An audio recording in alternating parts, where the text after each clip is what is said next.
একটি সামাজিক বন্ধন বা বৈধ চুক্তি, যার মাধ্যমে দাম্পত্যের নতুন সম্পর্ক স্থাপন হয়, শুরু হয় জীবনের নতুন পথ চলা। আর এই পথ চলার শপথ গ্রহণ যদি হয় কোনো পবিত্র স্থানে, তাহলে কেমন হয়?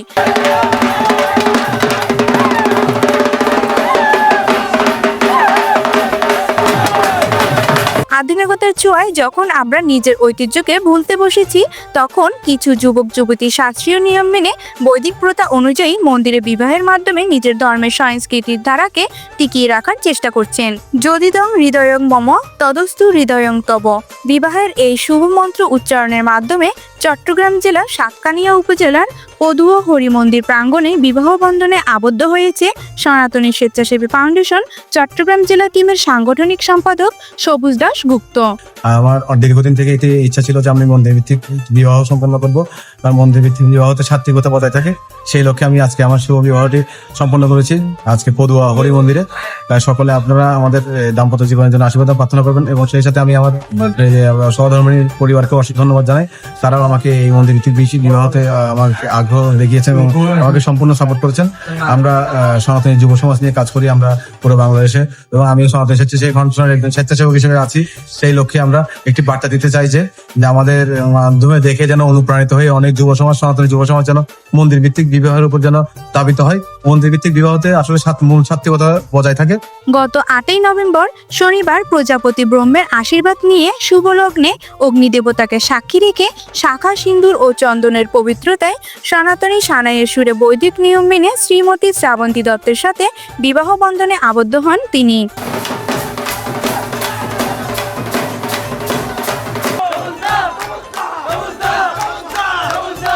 এই সময় মন্দির ভিত্তিক বিবাহ অনুষ্ঠানে বরকনেকে আশীর্বাদ করতে উপস্থিত ছিলেন সাতকানিয়া কালিয়াস লোকনাথ মন্দিরের প্রতিষ্ঠাতা সোমনাথ রুদ্রাক্ষ বাবাজি ও চন্দনের শ্যাম ঠাকুর লোকনাথ সেবাশ্রমের প্রতিষ্ঠাতা অজপানন্দ ব্রহ্মচারী। লোকনাথ, আজকে আমরা সবাই সমবেত হয়েছি এখানে সনাতনী স্বেচ্ছাসেবী ফাউন্ডেশনের পিলার, চট্টগ্রামের পিলার, শুধু চট্টগ্রামে না সমগ্র বাংলাদেশের পিলার। আরেকটি পিলারের সাথে আরেকটি পিলারে যোগ করে দিলাম আমরা এই মাতাজি শুভ বাবাজির সহদর্শিনী এবং সন্ত সনাতন টিভিকে অশেষ ধন্যবাদ এবং কৃতজ্ঞতা জানাচ্ছি এত সুন্দর একটা অনুষ্ঠানে আসার জন্য। আরো উপস্থিত ছিলেন চট্টগ্রাম নাথ কল্যাণ সমিতি সভাপতি ডাক্তার নারায়ণ দেবনাথ।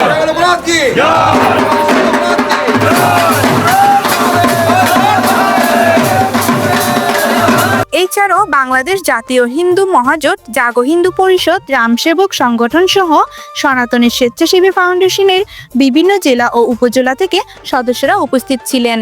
সনাতনী সুশীল সমাজের নেতৃবৃন্দরা আহ্বান জানিয়েছেন আধুনিকতার নামে কমিউনিটি সেন্টারে বিবাহ প্রথা বাদ দিয়ে মন্দির ভিত্তিক বৈদিক বিবাহ প্রথা পুনঃপ্রতিষ্ঠিত করতে হবে।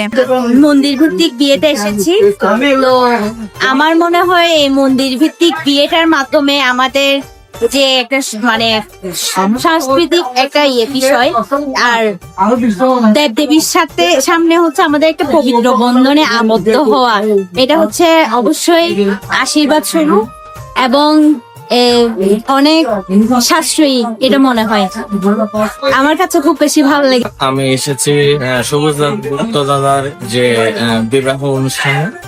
তো আজকে আমাদের বিবাহ অনুষ্ঠান, যে দাদার বিবাহ অনুষ্ঠান, যেহেতু এটি হচ্ছে মন্দির ভিত্তিক বিয়ে যে কার্যক্রমটা আমাদের সারা বাংলাদেশে পরিচালিত হচ্ছে।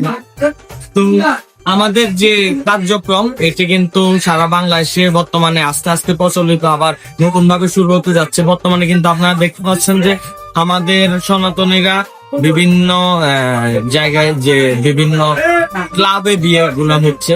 তো ক্লাবের বিয়ে থেকে আমাদের ধর্মীয় রীতিনীতি মেনে এবং আমাদের ধর্মীয় যে ঐতিহ্য মন্দির ভিত্তিক বিয়ে, ঐতিহ্যটা ধরে রাখতে কিন্তু আমাদের মন্দির ভিত্তিক বিয়েটা সবার করা উচিত। অন্যবার সবাই মন্দিরে বিয়েটা সম্পূর্ণ করা বৈদিক ভাবে, আমাদের যে বৈদিক রীতিনীতি মেনে যেভাবে বিয়েটা হয় ওভাবে বিয়েটা হলেই কিন্তু আমাদের ঐতিহ্যটা আবার ফিরে পাচ্ছি। আমি সনাতনী স্বেচ্ছাসেবী ফাউন্ডেশনের চট্টগ্রাম বিভাগীয় টিমের একজন স্বেচ্ছাসেবক। আজকে এখানে যে বিবাহটা দেখতে পাচ্ছেন, উনি হলেন আমাদের সমগ্র বাংলাদেশের সনাতনী স্বেচ্ছাসেবী ফাউন্ডেশনের সাংগঠনিক সম্পাদক আমাদের সবুজ দাদা। এই যে বিয়েটা দেখতে পাচ্ছেন যে সাংস্কৃতিক ভাবে যে আমাদের ধর্মের প্রথা ধর্মীয় ভাবে যে বিয়েটা হওয়া দরকার, আজকে সেই বিয়েটা আমাদের হচ্ছে। আমাদের এটাই নিয়ে আমাদের গর্ব হয়, আপনাদেরও গর্ব হওয়া উচিত। আপনাদের ছেলে মেয়েকেও আপনারা এইভাবে প্রতিশ্রুতি দিবেন যে মন্দিরে বিয়ে করার জন্য। এবং এটা নিয়ে আমাদের যে বড় বড় পর্যায়ে যারা লিডারশিপের দায়িত্ব পালন করে, ওনারা যখন আমাদের এই দায়িত্বগুলোর মধ্যে থেকে যখন মন্দির ভিত্তিক বিয়ের জন্য প্রস্তুতি নেয়, এবং তাদেরকে অবশ্যই আপনারা সহযোগিতা করবেন। আপনারা সকলে তো চিন্তা, বিয়ে তো অবশ্যই করবে, সমস্যা নাই, কিন্তু ধার্মিক ভাবে যে বিয়েটা হয়, সাত্ত্বিক ভাবে যে বিয়েটা হয়, আমি মনে প্রাণে বিশ্বাস করি এই বিয়েটা একদম মরণ পর্যন্ত সুন্দর এবং সুফলভাবে, এবং তাদের সুন্দর জীবনযাপন গুলো খুব সুন্দর হয়। তাদের মতে এই প্রথা ধর্মীয় সংহতি ও ঐক্য বজায় রাখতে গুরুত্বপূর্ণ ভূমিকা পালন করবে। এইভাবে নতুন প্রজন্মের যুবক যুবতীরা মন্দির ভিত্তিক বিবাহকে এক নতুন দৃষ্টিভঙ্গি ও সংস্কৃতির রূপে গ্রহণ করেছে, যা তাদের ধর্মীয় ও সাংস্কৃতিক পরিচয়কে আরো শক্তিশালী করে তুলছে। কাঞ্চন শর্মার পাঠানো চিত্রে কণ্ঠে পূর্ণিমা হালদার, সত্য সনাতন টিভি, পদুয়া, সাতকানিয়া, চট্টগ্রাম।